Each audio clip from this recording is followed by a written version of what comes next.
Happy New Year, ladies and gentlemen. Welcome to the Strong by Design podcast, the very first episode of 2025.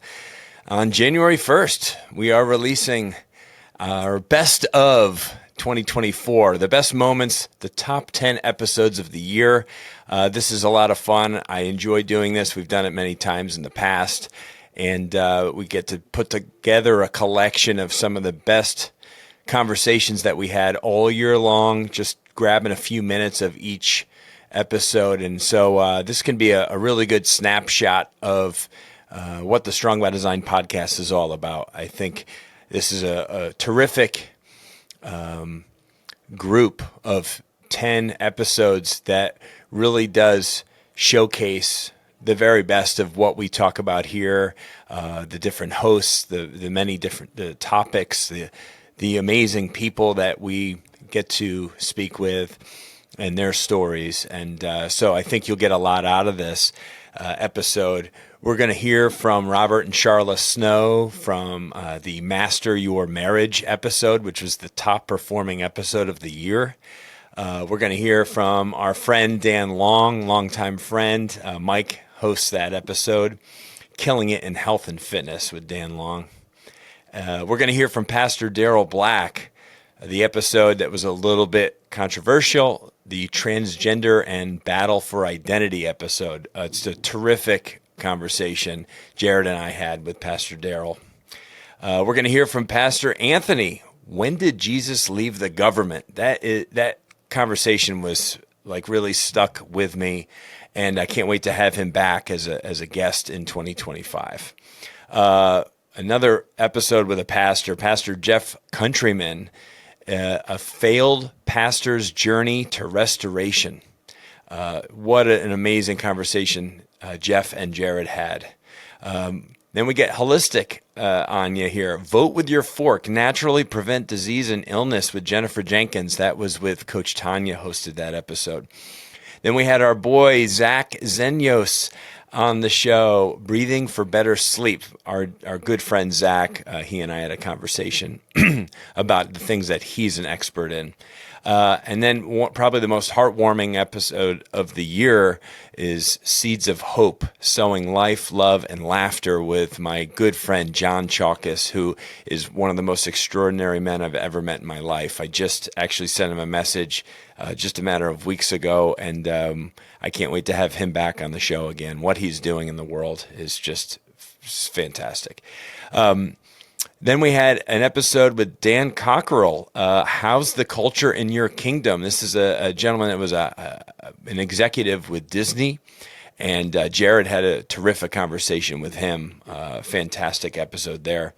And then we wrap up our top 10 episodes of the year with another holistic health message with Coach Tanya and her guest, Brandice Lardner, Release Your Diet Baggage with God's Grace. A very interesting reflection on how our spiritual life is impacted by our nutritional life. So really, really cool stuff. So that's your top 10 list for 2024, and I think you're really going to enjoy, a couple of minutes, 3-5 minutes from each of these episodes, get a little flavor for what we are doing here on Strong by Design. And you can go back, if you really enjoyed that sneak peek, you go back and listen to that full episode in case you missed it. So enjoy. It's just an absolute pleasure to host and be part of this amazing experience that is Strong by Design. See you on the other side. It's not like I just figured the skill out and we're good. Now we're fine. Mm-hmm. To me, it's the metaphor of the Bible and the refiner's fire. Marriage to us is the refinement process of how we become better people, because our spouse is that mirror. They mirror back to us all of our immaturities, all those areas where we still need to grow up. And just like melting down gold or silver and the dross, the impurities rise up to the surface in our marriage, all of our junk rises to the surface, and we can learn from that. We can scrape it away and we can be molded into something better, or we cannot. And I just think that honestly, marriage is this divine institution for all of us to become better people if we allow it to do so, if we allow it to help us to refine those parts of us that are still rough. Yeah, that's well said. Iron sharpens iron in friendship and in marriage, right? Marriage is this amazing masterclass in growing up personally. Yeah. Like it grows you as a person. If you'll let it grow you, it will grow you up into the person that you could be and should be and maybe can be for your kids. And so, Jared, I was thinking about that, the you do you, right? That isn't, that it feels right. And part of our goal and part of our mission really is, can we kind of cut down this number of single parents? Single parent households are a really bad statistic in general. Kids raised in single parent households have a higher likelihood of drug abuse, higher likelihood of early sex and early pregnancy, higher likelihood of jail time, less likely to graduate high school. So the needing the two parents in the home is so super important. And there's another quote by a gal, and I wish I remember what it was, but she just said, we're not really designed to do this. If the husband can fulfill a role where he supports and uplifts and strengthens the mom, then the mom can give all of her energy, all of her feminine energy into raising and nurturing the children. But if the mom has to do both, then she has to separate away some of that feminine nurturing energy and then take on both those roles. And thus the children in the end are really the ones who suffer in that situation because mom lacks the support necessary to be able to do that. Mm-hmm. I heard a quote, I don't remember who said it, but had something along the lines of, we didn't realize when we were growing up, we were actually watching our parents grow up. Absolutely. I thought, so we have 4 kids. I know you guys have 4 kids. Our oldest is 12, and we feel that. We feel that every day. Like we've learned a lot, but we're still figuring out how to sort out those things and how those live out practically on a day-to-day basis. Yeah. And so it's funny to think about how old I am now and thinking about like when I was our son's age, like my parents were old. I thought they were old and they had things figured out, and to go back in time and think they were probably still figuring stuff out as well. Absolutely. We're figuring it out. Yeah, and the ability to be able to be humble that way. I've talked to my kids, even my 29-year-old, who's our oldest now. I'm like, dude, I'm still figuring it out. Like, I hope you didn't come to me thinking I had this thing wired. Like, and I apologize for the way that all the times that I was an idiot when I raised you. Cause I'm, and, double down. I didn't really have a father influence, right? So I would often tell him, I'm just trying to figure out how to be a father. I just want to love you. I want to love you unconditionally as much as I can, because maybe that's the thing that was lacking in my life. But yeah, it's, if you'll let marriage grow you up and let you grow each other up. And, there's a great quote. It's really a leadership quote, but I think it works well in marriage as well. The difference between a great partner in a relationship and a good partner is the great partner realizes that he still has more to learn. Because the small wins add up to being eventually where they don't even second guess it anymore. They're just like, oh, I already know he's going to do it. I already know he's going to crush it. Don't get me wrong. We're going to have failures along the way. Yeah. Don't be scared of that. Because that's how you learn. That's how you get better. And if you don't try, and we know this as children, right? Like you fall off your bike, you get back on. As adults, you mess up one time and you get scared and you stop trying. It's like, no, that's how you learn. It's how you get better. There's actually nothing wrong with failing. Right. Like that's how you learn. Because you know what it is? I date this back to when we got F's on our papers. And that taught us that we were just losers. Right. We were just losers. Well, it's wrong. Elon Musk says it best: fail fast so that we can learn from it and move forward. Just fail. Let's go. And that's the action we were talking about. Right, exactly. Just do it now. Fail. Who cares? It's going to be all part of it. Don't get me wrong. I don't want you on the side of the road holding a sign, okay, saying I need money. I'm just saying do what you need to do and have that mentality, because failure is part of this process. Embrace that. Yeah, and if you've got anxiety over it, that's like my coach, Craig Ballantyne, always says, action beats anxiety. That's right. Do something, and that helps you overcome it. You know the difference between billionaires and millionaires? Mindset. That's what it is. It's just what they think that they're able to do. It's possible. And same thing with millionaires and people making $100,000 a year. Or if you think 100,000 is unreachable, it's the thinking that's different. It's not being smarter. It's not being a harder worker. It's actually just believing that that's possible. So if anything today, listening to this episode, just believe that it is possible for anybody in this country. It is. And you are your worst enemy. If you sit and think negative and you think it's not possible, and you wear, let's say you went to college, okay? Because I have people in my family that have been to college, and they've asked, no one believed what we could do. Nobody believed that I could win custody. No one believed that we could start this business and do what we do and how we do it, right? My wife, just so everybody knows, she's 16 years paralegal. She went to school for that. She was at the same law firm since she was 16 years old. And then I saw she wasn't happy. And my business was blowing up. And I'm like, you have so many strengths I don't have. How about you join with me? And she's been gone ever since in 2010. And here's what's funny. That law firm keeps her on the Christmas list, invites her to the actual Christmas dinner every single year because they think she's going to come back someday. And I told them all, I said, she's done. She's gone. Okay. She's not coming back, but God bless them. They do what they do because she was so good at what she did. But now she's added in all the value into our Kill Mode Incorporated now, and Fitness, Passion, or Profits, and everything else we do, because all these other revenue stream things are working, right? They're running, but at the same time, Fitness, Passion, and Profits has become the priority because I want to change people's lives. I want to help them get what we have. I want to help them be able to travel the world, the things that I could not do. So we're clear. I come from the corporate world to a point where got an alarm going out there. All right, there we go. Yeah, I come to the world. I come to this whole thing as at a point where I was 38 years old before I ever had 2 consecutive days off in my life. Oh my gosh. Yeah, think about this for a minute, okay? That's because of my fault. It's my fault because I chose the careers in hospitality. I chose the careers in retail. I chose the careers in manufacturing. I chose these careers that didn't give me time off. You wonder why I've been divorced twice, okay? Like that did not help. None of this stuff helps when it comes to relationships. Time is everything. And I've learned my wife wants me. You know what I mean? She just wants more of me. She just wants me to be there, And so I want to give that to her. And I want, and a guy, he just wants you happy. He wants to make sure that he's providing. He wants to make sure that you got what you want. And it's so funny. We think big things they need. They don't need that. They want us. We'll shift gears a little here, and we're going to transition into that message that you spoke. 7 months ago.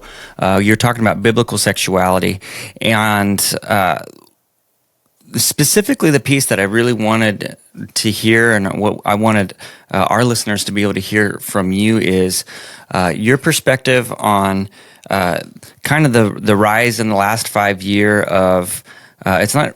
I don't know if it's the rise of, I don't know the right way to put it, but just the push for transgender in our culture. And I know that you mentioned, it affects 1%, but you specifically said it's affecting our younger generation a lot more than it's affecting the older generation, which is 100% true. Yeah. And maybe you could give us a biblical perspective on transgenderism, and give us a little bit of, as a follower of Jesus, what does that look like for me? I'm not speaking messages on a Sunday, or your normal person that is just going through life. Yeah. What does it look like for them? How do they handle that for them? How do they handle it for their family? Yeah. Yeah, it's been a hard topic. Yeah, you're right. In the last 5 to 7 years, and it's something that's been creeping up for years. Sure. I mean, if we go back 30 years ago, 40 years ago, you can see it start to be introduced into culture in very small ways on television, in movies, in commercials, in very small ways. Which you were talking about reality TV and how they're very intentional with everything that they do. Absolutely. Like you see that in, certainly in Hollywood and in pop culture. Absolutely. I mean, and the way that culture tries to present certain things, it tries to make you think that those things are normal. Like I'll use this as an example. I love interior design. Always have. I like fashion, interior design, those kind of things.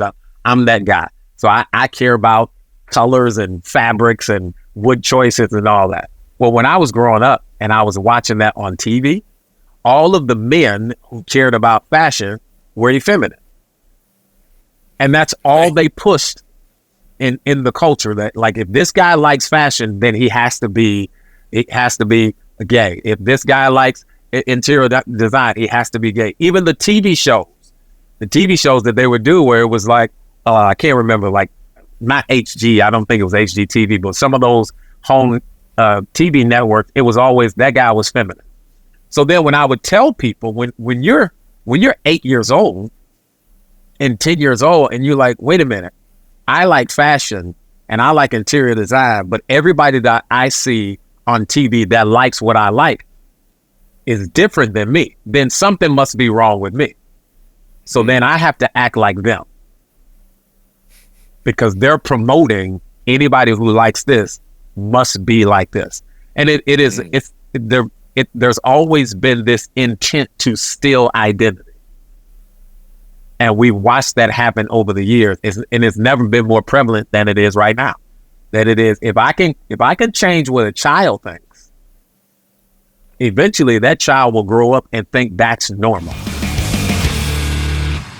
I heard a piece of advice years ago from a guy that was actually he was the leading voice in America, and I'll go ahead and use his name, Ted Haggard. He was the president of National Association of Evangelicals. He was part of that whole Chris Hodges, Bezet generation of leaders that came out of Louisiana at Bethany World Prayer Center.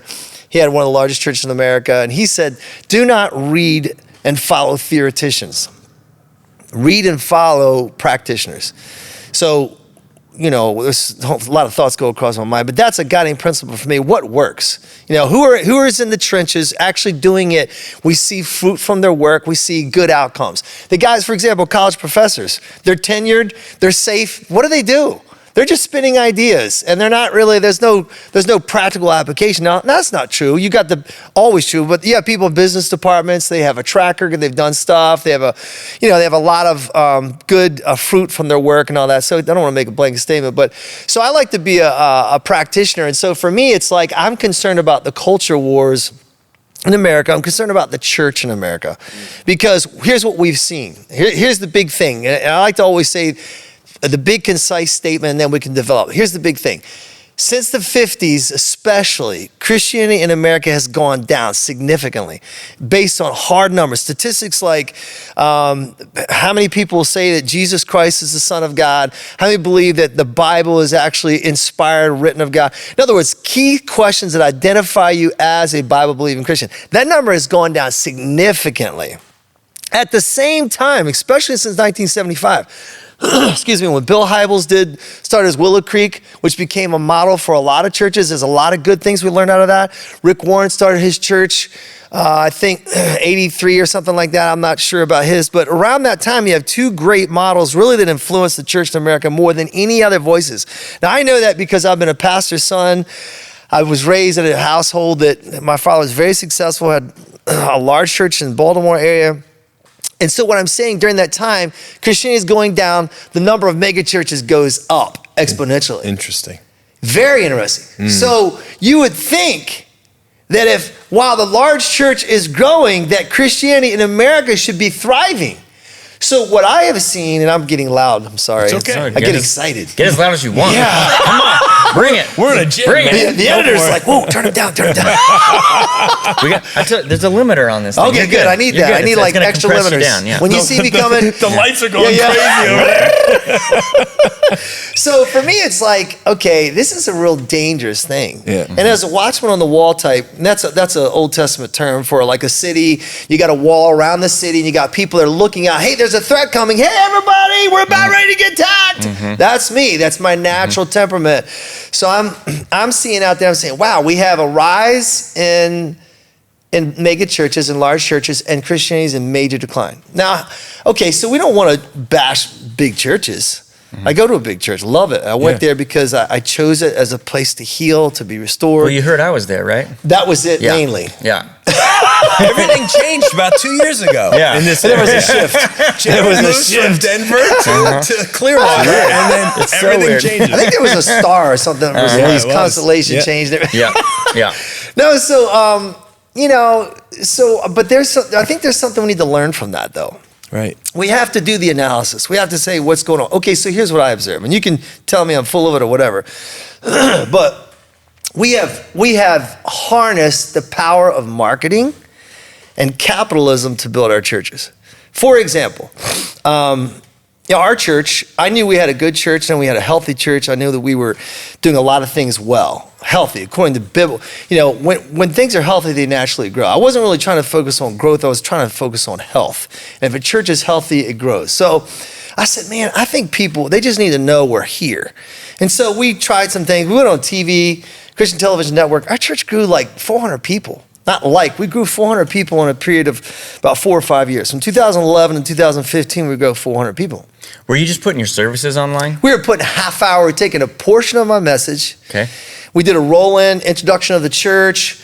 And then the midway, we do a little commercial break about our services, how you can come, and then we do a rollout. So it was probably like a minute and a half total of intro, mid-thing, and rollout. So it wasn't a ton of extra production outside of what you were already doing? Yeah, pretty much. 3 camera shoot, 4 camera shoot.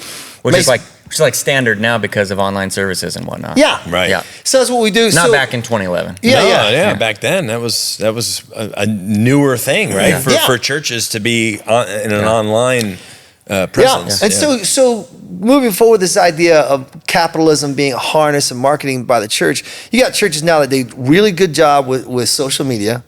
We know that TikTok is probably the biggest influencer on the younger generation as far as politics, current events, and culture. Is that a fair statement to say? Sure. Yep. It is right now. That and Instagram and YouTube are so probably right behind it. Yeah. So the churches that really do a good job with that, they are capturing more of that market, so to speak. Mm-hmm. So here's what we were always training up elders and church leaders. So one of the things the qualification of the elder that Paul talked about in Titus and Timothy, those are the 2 main passages about spiritual leadership in the church.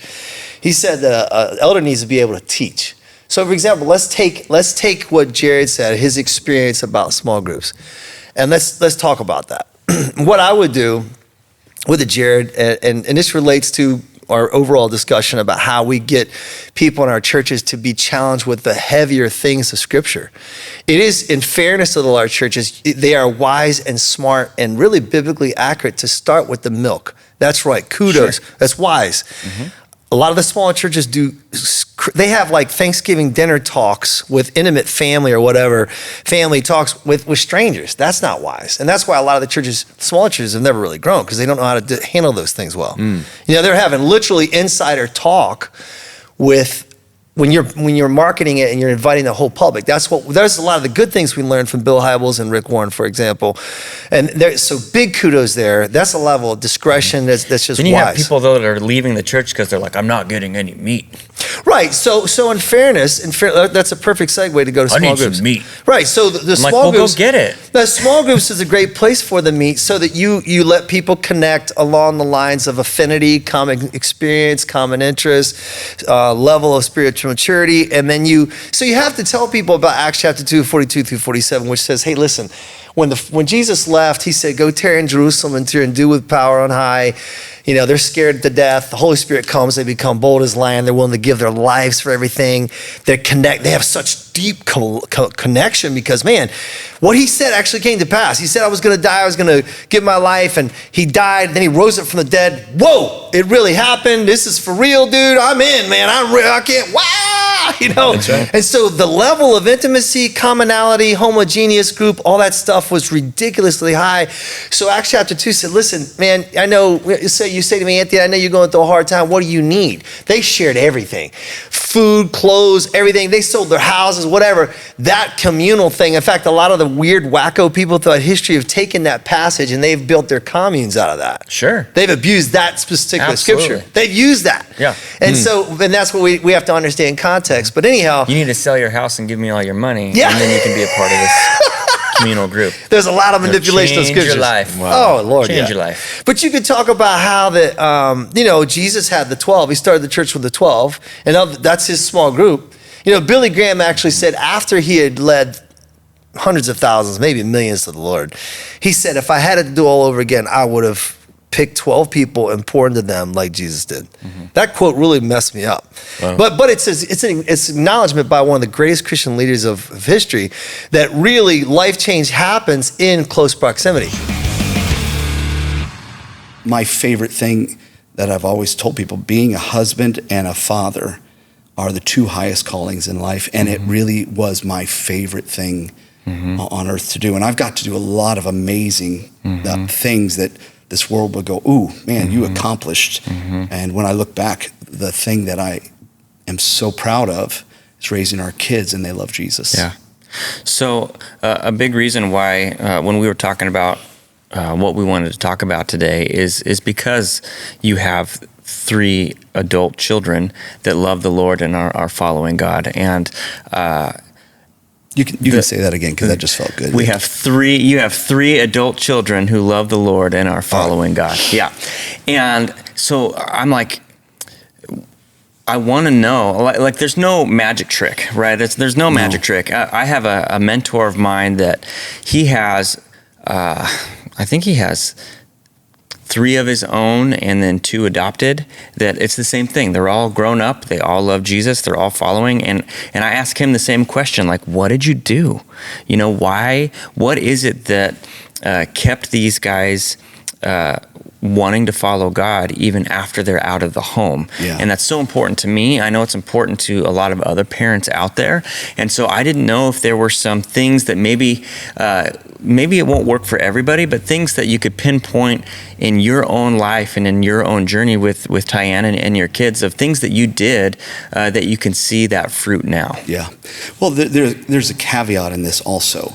So if you're watching this and you have raised your kids loving Jesus and you've tried to do all of the things and they aren't necessarily where you want and think they should be, doesn't mean you failed. I have watched throughout the years, the Bible is right and true in everything that it says, and it says if you raise them in my ways, then they are going to, at some point, come back to me. And so I think it's more about making sure that you're raising them in the ways of the Lord, that you're really trying to set. We had at our church this past weekend, one of the worship leader talked about Joshua stones, these moments in time that you set these pillars, and you have faith when you come against something hard, because you saw God do something great. So in this moment, God did something great. We set a pillar and we look at that and go, wow, I didn't even believe that could happen. And I'm astonished by God. Now, when I hit another hard time, I can look back. If he did it there, he'll do it here. It's the same way, I think, in your raising kids. You're setting stones. You're setting up these examples and pillars and saying, hey, as you grow, we want to make sure that you can look back and go, hey, this was important to our family. We set these markers. They weren't just things that we glossed over or passed over, because we're all going to mess up. We're all going to hit hard times. We're all going to be, there's times that we're not the best examples that we want to be. And so we want to set those kind of those markers. Yeah, we actually did that. And like walking into our house, we used Ebenezer, because it's the same thing. It's the same principle, but we have like this stack of stones. It's just kind of, as we enter and leave the house, remembering what God did. As the people of Israel went across, they set those stones up, reminding them. All through the Bible, it talks about setting reminders for the next generation. I think because humans are stupid. We are. We have a small capacity to remember, and when you get older, even as you're talking, there's words that you want to find, you can no longer find them. So you've got to have these markers or this Google app that can remind you of these things. Yes, that's right. It's way to go, technology. Kids want boundaries. Yes. They buck them. And, it doesn't matter where you set the boundary, they're going to push it. So, if really you don't want them over here, you have to set the boundary over here so that when they push it, they're actually not where you want them to be still. Yeah. Being a little bit wise in what you're doing with those things. But it's like, it's a way to show love to them, is giving them those boundaries. I mean, you see that. I mean, there's movies, there's TV shows where, the kids can do whatever they want. And then you have the other kid that's like, oh, I wish I had your life. And they're like, at least you have someone that cares about you enough to tell you not to do something. Well, the Bible is clear. If you read in the Word of God, and it mentions discipline over and over again, many times it mentions discipline along with children. Discipline your child. This is how they know that you love them. This is how your heavenly Father trains you, teaches you that he loves you, is he disciplines you because he's trying to protect you. At the end of the day, when they get older, they know you discipline them because you were protecting them. Yeah, I think what messes us up in our world and our culture, because God his kingdom is the upside down kingdom, we have a misconception and understanding of what love is, and we have a misconception and understanding of what discipline is. In the Explain. Tell me what you mean by that. So by love, I mean we've talked about this on the show some already, where we think love is acceptance or love is giving you what you want, which is not love. Love is setting you up for your best. If the best example I always come up with is if my kid wants to put his hand on the burner of the stove, I'm going to tell him no, because I don't want him to get hurt. There's consequences to putting your hand on the stove, where our world would say, do whatever you want, whatever feels good to you. Give it, and discipline. I think we think of the word discipline and we think like you're beating your kid or no, do not do that. Whatever, this idea of discipline is like but it's gotten to the point where our culture says you can't even tell your child no. Right. Like you're going to hurt their feelings. And I'm like, I tell my kids no all the time. And it's not because it doesn't hurt their feelings. It's because I love them that I tell them, no, you can't do this thing. Right. And that's just, it's a lost concept, I think. I kind of was alluding to that at the beginning when I was saying when they're younger, you're disciplining them and they don't understand, right? They don't know right from wrong. Yep. But you have to set these standards. No, you're not allowed to touch that fire ever. And as you continue to try me or try this, the punishments get a little bit like you're going to stay in timeout. When they were really young, we did give them a pat on the butt. We spanked them, not aggressively, not hard. That was one of our rules. We're never going to lose our temper. We're never going to do it out of. But there was times that we spanked our children as they got 6, 7, 8 years old. There was never a need. It was. You're grounded from the video games. Right. Go to your room. You're going to sit there for an hour. You're going to think about and this is why. We want to think about our health as if we're building a skyscraper. And our health is, what is the one thing perhaps that you see, like if you've ever watched a skyscraper being built, is like, you think like, this thing is never going to like come up. They're working on this foundation forever. Like what's going on? And then all of a sudden you drive by like 2 months later and then all of a sudden it's like, where did this building come from? It just came up out of nowhere. And I knew being a nurse, like the nutrition is key because what we put in our body becomes part of our blood, our cells, our tissues, our organs. It makes up who we are. So when, the school of thought is we are what we eat, 100%, right? So I knew that had to be number one. That was the foundation that had to be laid first. I knew that if I took time and I spent time on the foundation and I started understanding the body and I started understanding metabolic health, balancing out the insulin levels, protecting my muscle, those sort of things were critical. So I knew nutrition was key. So I started reading every single label, throwing out things I couldn't pronounce, buying more organic foods, sticking to like things that I knew were going to nourish the cells and create healing and not feed disease. That was number one. And then after the foundation, then I look at, okay, well, what's the infrastructure that needs to come up? What's the plumbing, the electric, the walls, the fixtures? What things of level of importance did I need to focus on? So I knew nutrition was number one. I also knew mindset was going to be number two because I've got to be in a healthy environment for me and surrounding myself with the right people that were going to be supportive. And like you, Tanya, yes, I've had coaches my entire life, like since I started this journey, and I still do today. And I've been humbled myself to be a student of this practice for all these years and really soak up the wisdom of those around me because I don't know it all. And I'll never claim to know it all. And I'm always growing. I'm on a growth mindset. So, and I know that we can get better and better, and we should always be evolving. So I would say number one, nutrition, that was key. And then mindset, and then sleep, because if we're not sleeping, we're not healing. So I knew I had to get off that night shift schedule and I had to get more normalcy in my life. And so started regulating the circadian rhythm, understanding how the importance of light, how that impacts the hormonal response in the body. And then, looking at the energy, what kind of energy in my body, in my home that I had to clean up my home and really think about, what kind of energy am I having in my home and the chemicals that I was using in my home as well. So there's so much. I'd love to say it's like one thing, but there's, as you know, building a house or a skyscraper, there's a lot of variables that come into the equation. It's not just diet and it's not exercise. And that's the advice I was hearing over and over again in a clinical setting.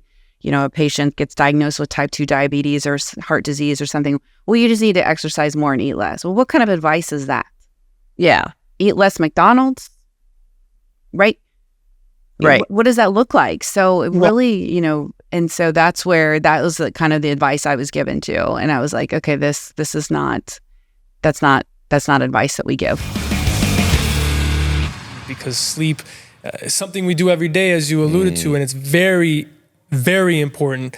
It's sometimes overlooked. I think the awareness is starting to come now more how important sleep is, but most people just kind of use that as an afterthought. You know, we got that mantra, what is it? I'll sleep when I'm dead, or if you're not growing or making money, you know, you're dying. I think that people often overlook that importance.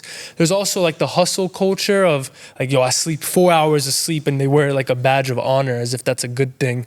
So we really have to emphasize the importance of sleep and then maximize sleep, because while you're sleeping, you're breathing. And like you said, breathing is taken for granted for most people. It really is. We'll get into all that. Shallow breathing going on in our world today. Going off of what you said too, and what we're talking about, how people's brains can't really shut off. And I actually talk about this in the handbook aspect of the program. Yeah. But I think for a lot of people, especially in our consumerist, materialist, go culture, is they don't have times in the day of calm reflection or silence. Right. So even when people are driving in their car throughout the day and they have long drives, typically they're listening to music or maybe even podcasts or audiobooks. And I love my audiobooks and podcasts, but there's times where you should just shut everything off. Yes. Right? People don't go through their days of having any bit of that silence or that quiet contemplation, which in the past, I mean, we didn't have devices. So it was always in that state of what we call now boredom. Yep. And I think that that's a big thing, because you fill your day with all these noises and distractions and work and you know, even family time. You know, that's one of the most important things, but you're engaged. You're not really contemplating about your life or anything. So we always are engaged in these things, which I'm not saying that's a bad thing, but you do need a little bits of time of quiet contemplation or stillness throughout your day, in whatever that means for you, to be able to process all these thoughts, to be able to, when you lay down in bed, you do not want that to be the first time of your day where everything is still and quiet. And that's the case for a lot of people. When they go and they finally lay down in bed, that's the first time your mind has a chance to digest all the things going on within it. And that's why you toss and turn and you can't, oh my God, this happened today and this like that's why didn't you do that throughout your day? Why don't you even have like a little bit of periods of, it doesn't have to be meditation, it doesn't have to be prayer, it doesn't have to be, you know, driving in your car quiet. Maybe it's just you sitting in your room or sitting with nothing and just like staring at a wall and just letting for 5 minutes. I'm telling you, that alone will make a huge difference. Or you just drive to work with nothing, with no sounds, or you do the dishes without whatever it is. Because I know today people, and I see especially among young people when I was in college, I notice this all the time, kids walking around with headphones in their ears, always just inundated with sounds and stimulation. Your brain never has a chance to breathe until you lay down in bed. And then guess what? It's too late. You're going to be spending 30, and 40, now 50 that minutes. Stillness, you're just not accustomed to that. Yeah. And so then Like, you get what is anxiety this? and then guess what? You're not going to sleep. Too quiet. Yeah. I'm a fan person though. We always have fans in my house. Yeah, I mean, I do too. I need that air. I need some sound from that. But no, I That's love not stimulating sound though. It's just soothing, kind of hypnotic. Perpetual. Yeah. I said this to Susan one time, is so profound, and I just want people to know that God's calling all of us. And I said to her, like, Susan, what do you think? Like one day I was just going over this thing, I was just being amazed. I thought, I can't believe God used us, right? Nobody's like, why? So I said, Susan, what do you think would happen if we never said yes? What do you think would happen? She said, nothing. We would have just kept on living and we never would have known the difference. That's profound. And think about all the things God's pouring into our lives every single day. Opportunities. Go talk to that person. Go talk to that person. Yeah. Go help that lady. Go help that single mom. Go encourage her. Go, we miss it all the time. It happens every day. Yeah. And what would have happened if you helped that single mom 3 years ago or whatever the situation is? That's right. What happens if you answer those calls? Because we get them all the time. We just don't hear them. We're all equipped in our own way to do things. And I think of like a person standing on the edge of a lake, a calm water, and throwing pebbles and throwing larger rocks and big ones. And they're all making different size ripples, but they're all ripples. And so maybe what I do or Jared does or you do, they all look different because we threw different size pebbles and rocks, but they all created an effect in the water that moved in somebody else's life. Good analogy. And I think we're all capable. It's just some people I think hold themselves back because they see someone else's great work. They see someone else's big ripple and they go, oh, I can't do or that. Fear, right? Right. And I always fear not, the most recurring thing said in the Bible, right? Yeah. But I think that God always gives you something small. Like for us, it was raising $17,000, and we never thought anything beyond that. Right, that was just small. You proved yourself in that first year. Like, so if you're able to start with the small things, answering the small call, like you're not going to get this huge. How did she get that letter? Like, what was? We had a neighbor that used to work in Thailand. They were good friends with this missionary. Okay. She got it, and she shared it with my wife. My wife's okay, we'll do it. I'm like, got it. So what happened was we thought, okay, now we got a problem. So we started looking for land. We bought 72 acres, started developing that, and we built a boys' side first. We had all these different phases and stuff like that. So we started building in 2005, and then, but it was difficult too, right? And that's when the first story in that book, the death of a child, and we were still losing people to different things like malaria and different stuff like that. I'm like, God, why? Like I feel like I'm spinning my wheels here. I don't want to raise kids for them to go back into those shanty slums. Like, what's the point of doing that? And then that guy came to my door, middle of the night, and I don't know why I was in a bad mood that night, but I just opened a door. I was just annoyed with this guy. Then I noticed he's got tears in his eyes. I'm just, what happened? Like, and he says, I need money to buy a coffin for my daughter. And I was just broken. I just couldn't believe my attitude. And I just wasn't expecting him to say that. And we did the funeral and everything. And I just couldn't get it out of my mind. So sometime during that week, he was part of my construction crew because we were building buildings, right? And I had a meeting with my guys. I said, hey, guys, I just want to know, you guys have been working with me for a number of years now. What's changed in your life? And you all looked at me like they didn't say a word. They looked like deers in headlights. They didn't say a word, like nothing's changed. And I'm like, well, let me give you an example. Like in my life, I want to have more money in my bank this year than I did last year.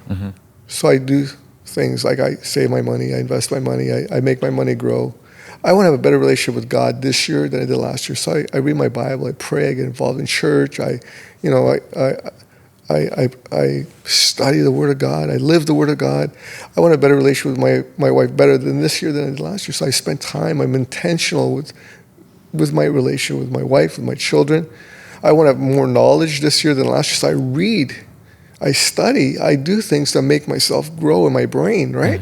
I just want to get better every year. So I said, for example, this little girl died of malaria. I said, like, for example, guys, when you get paid this month, go out and buy mosquito nets for your kids. It's $10.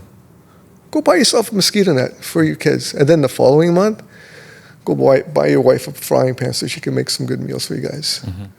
And then the following month, go buy a mattress because they all sleep on like potato sacks. Go buy a mattress so you can have a good night's sleep. And then go fix your roof because you guys are all builders and all leak. Fix your roof. And guess what's going to happen? After 1 year, you're going to look back and say, hey, I have money in the bank. My kids are healthy, we're eating well, and we're sleeping well. My life's changed. And keep doing it every year. Little, small increments every year. And you're going to look back and you say, wow, my life has changed. I don't think I have a specific definition for mental fitness, but some of the things I practice and think about, there's a great book by Carol Dweck called Mindset, and it talks about the difference between a fixed mindset and a growth mindset. And there's been a lot of videos and TikTok videos and YouTube videos about this over the past few years. But a growth mindset basically says, I'm curious, I'm open-minded. If there's something new to try, I'm going to try it because I want to get better at it. I may not be good at it at the beginning and I may fail, but by practicing and trying it, it's going to make me better. It's going to make me understand it more. I'm going to be vulnerable.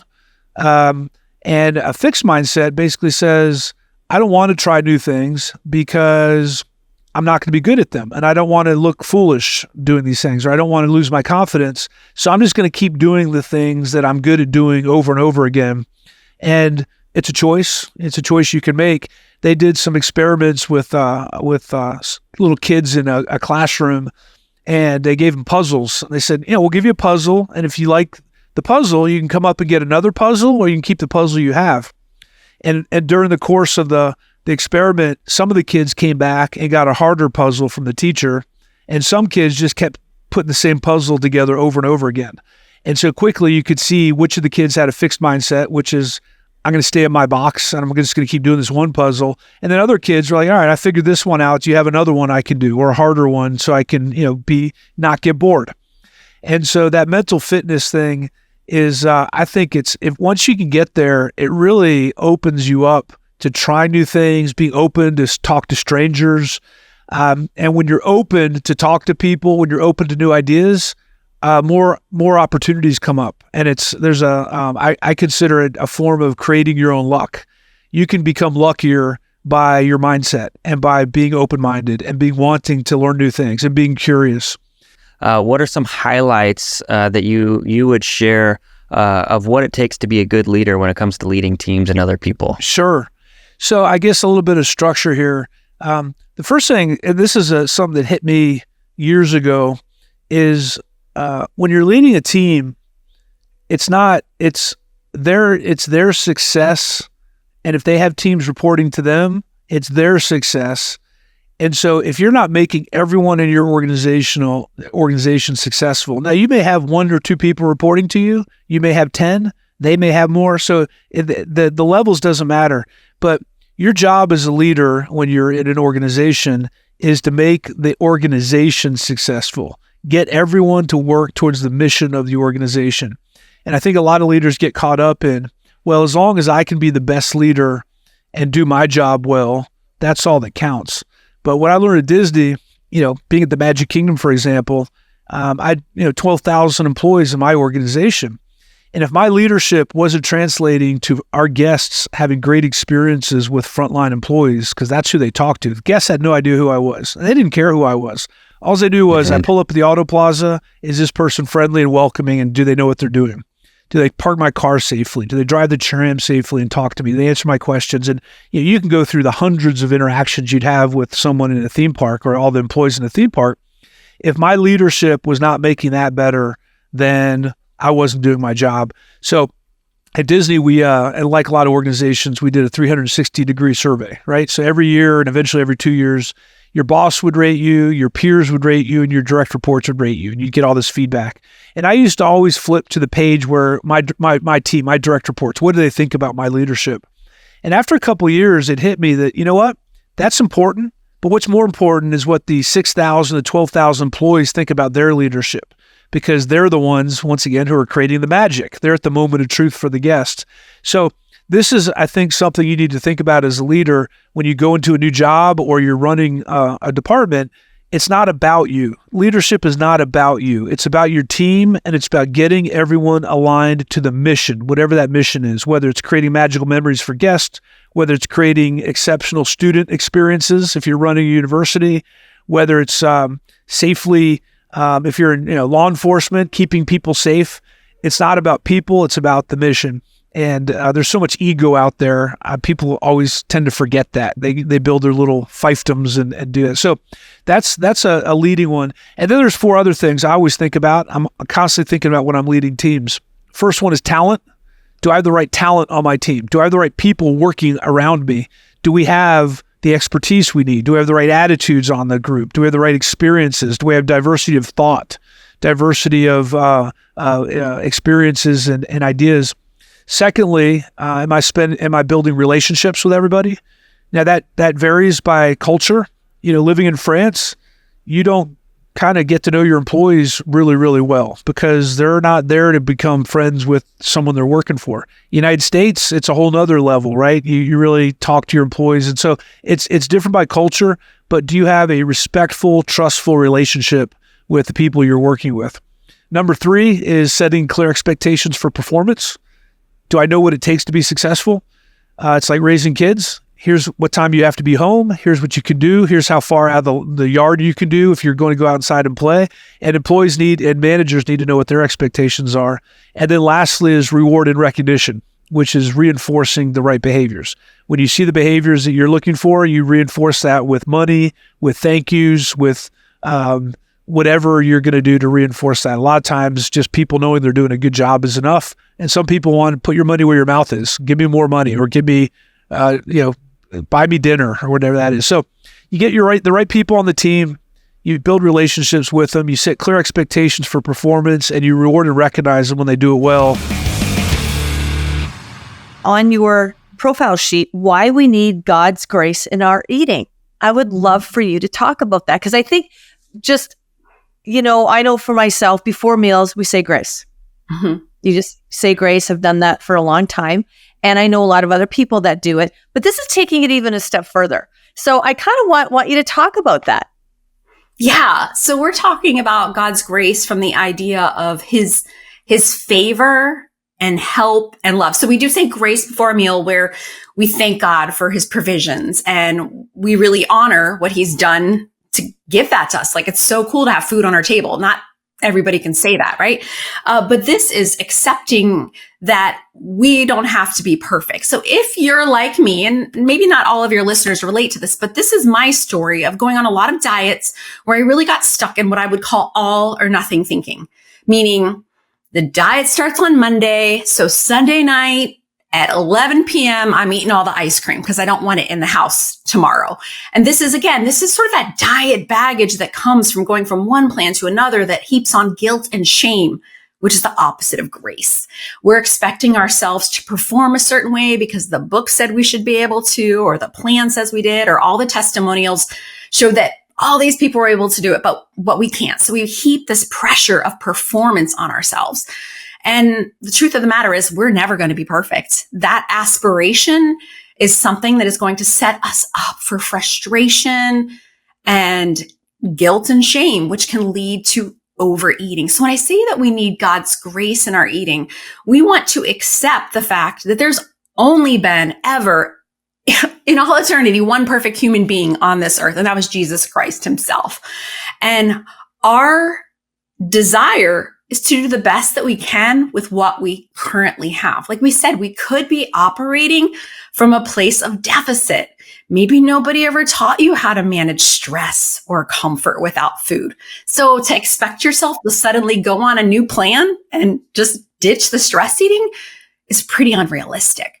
So God's grace says, hey, kiddo, because that's how I like to think of my God, right? Just like this heavenly papa, you're not there yet. But in the meantime, I'm going to give you the strength and the means to get there. And when you fall down and when you scrape a knee, don't run away, because I never expect you to be perfect.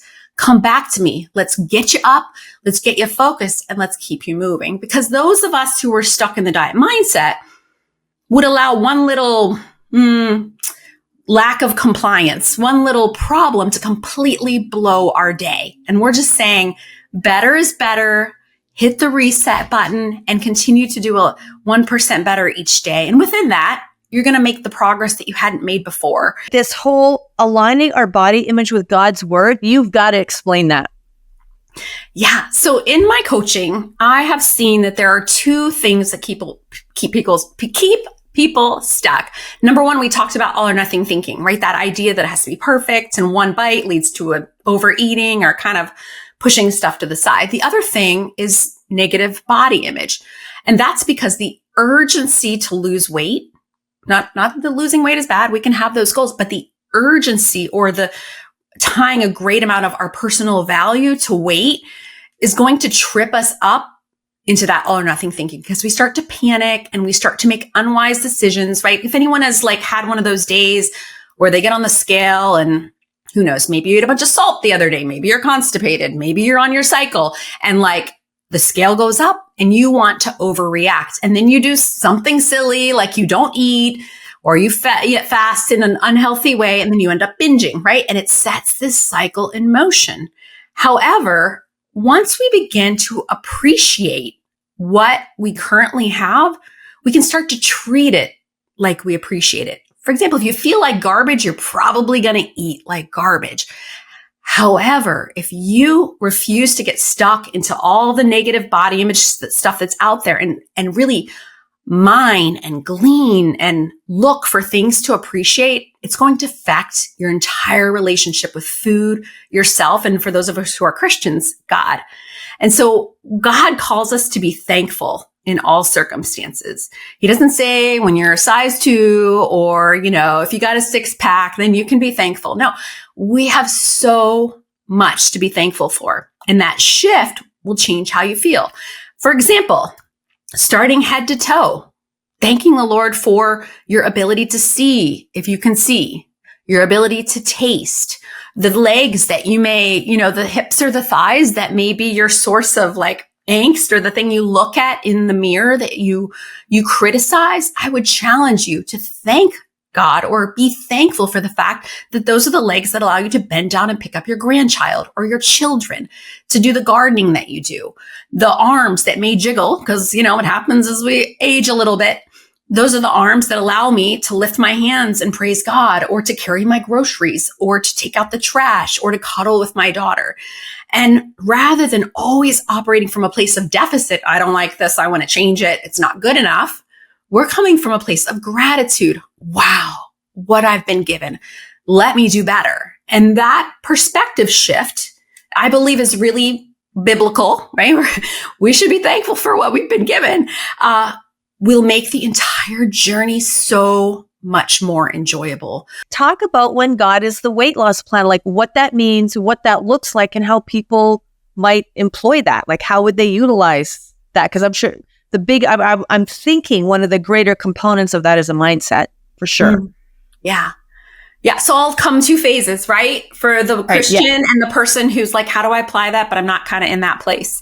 So for me personally, and the ladies who I would work with, we're believing the fact that when we are Christians, that we have wisdom or the Holy Spirit of God residing within us. You could go to 100 plans and you're going to see 100 different things. This food's good. This food's bad. You're supposed to eat this much, you're supposed to do that much. Like, again, we said, it's not a lack of knowledge. It's a lack of being able to apply it. And so when we make our relationship with God first, we take care of our spiritual health. We begin to take care of the negative self-talk. We begin to align our thinking with His word. So we're not eating for reasons that God would call us to be fulfilled on Him through. We can pray and ask for wisdom about those steps to take next. And when I'm working with women, I will literally say, brain dump everything you've ever felt like you should ever change in your diet. Like, get out a piece of paper, write it down. Like, get it out of your heart and your mind. Silly stuff, good stuff, everything in between. And then you're going to go in with a red, a yellow, and a green highlighter. There's some obvious stuff in there. Like, you don't want to go on a grapefruit diet, but it was in your brain. So get it out, get it on the paper. Right? Red market, red market, red market. No way, not go in there. And then there's going to be some other things that you might want to do. Drink more water, have some veggies, right? Eat when I'm hungry, stop when I'm full. Like, these are kind of like good things to do. And then you got some stuff in the middle, right? When we look at what it is that we would like to do, I want you to either pray about it, or if you're not praying person, be led by your peace. Like, follow your gut instinct. We cannot do everything all at once, but look at your options and find what is going to work for you in this season of life. This season where you have your available time, like, work out for an hour a day may be on the list, but you may be caregiving for young and old generations. So that's not going to work. So it's your available time, your available energy, and your available resources, right? You might not be able to afford a cold plunge every week, and that's okay. Mark it off the list, right? And choose a spot to start with one. And this is where the grace piece comes in, right? It's doing the little, and I use air quotes so you can't see me because it's really can be a lot for us, doing the little and asking God for help, asking God for strength, and then giving God the glory when he is the one who helps us get it through, and celebrating that win, celebrating that small, because it's the small that becomes big. But if you're following just your gut instinct, your peace, choose something that feels really good to you. In coaching, right? One of the best things that you do for people is not tell them what to do. It's ask really good questions. You ask questions until, you'll hear it. When you're on a phone, you'll totally hear it with them. You're like, well, talking about this. And they're like, oh, well, I could do that. You're like, that is not the one. But eventually they talk and they process and they're like fired up. They're like, this is what I want to do. And that is the thing that you put your heart and energy into. So when we talk about God being your weight loss plan, it's understanding that as a Christian, seeking weight loss is never going to work for me because I need to seek God first. And then he's going to bless my efforts moving forward.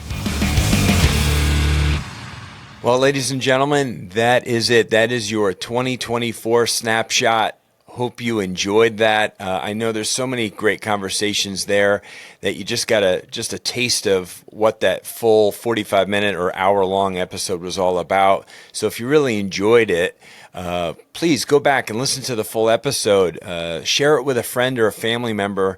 Here on Strong by Design, we really like to go in different directions to kind of, our lives are pretty amazing. And there's a lot of elements and a lot of different parts and and we're always trying to find balance in our life, right? Whether it's with our spiritual life, our physical life, our relationships, our where we are mentally and emotionally, there's so many different things. So that's why we like to challenge ourselves by going and exploring all these different topics and finding these amazing men and women to talk about these things with, who are just experts in their field. And it's just, again, such a pleasure to be part of the Strong by Design podcast, to kind of oversee everything and be part of it and be able to host some episodes. And so I hope that you're enjoying this as much as I am. And we look forward to another amazing year here in 2025. So many more return guests are coming back that have been, big time on our show. We got to get Dr. Boz back on, Dr. Frank Turek back on, Pastor Anthony, as I alluded to. I have a sheet over here. I'm making a list of all the men and women I'd like to have on the show, first-time guests or past guests, bring them back. So again, it's such a pleasure. Hope you have an amazing year. We'll be back next week. As always, a new episode drops on Wednesday morning every single week for the Strong by Design podcast. We thank you for stopping by, and God bless you. Thank you so much for listening to the Strong by Design podcast. If you found value in today's episode, please subscribe so that more people can find out about our show. Plus, you don't want to miss any future episodes with the amazing guests and topics we have lined up for you.